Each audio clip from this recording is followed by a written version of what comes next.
Қайырлы күн баршаңызға. Бүгін біз спираль мәтінді қалай жасауға, қалай құрастыруға болады, сол туралы айтатын боламыз.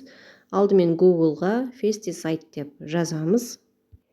Мінекей festisite.com деген сайт ашылды. Және астындағы spiral деген жазуды таңдайсыздар. Жоғарғы оң жақ бұрышында edit деген көк ұяшық тұр, соны бассаңыздар, міне осындай бет ашылады.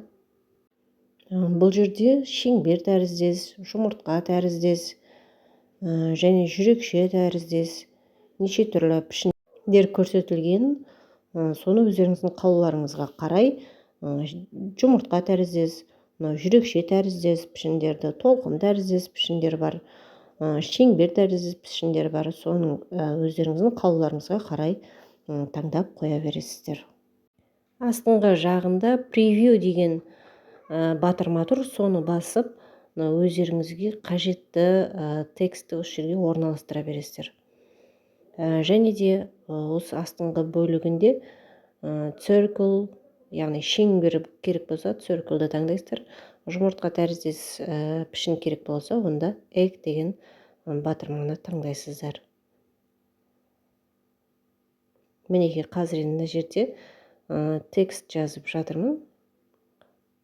Яғни каналымда қандай тапсырмалар, қандай видеолар шығады, соны жазып жатырмын. БЖБ, ТЖБ сұрақтары мен жауаптары, және ағылшын тілі 5-ші, 3-ші және 2-ші сыныптар бойынша сабақтар және жауаптарымен жарияланатын болады. Сол туралы шеңберге жазып қойдым.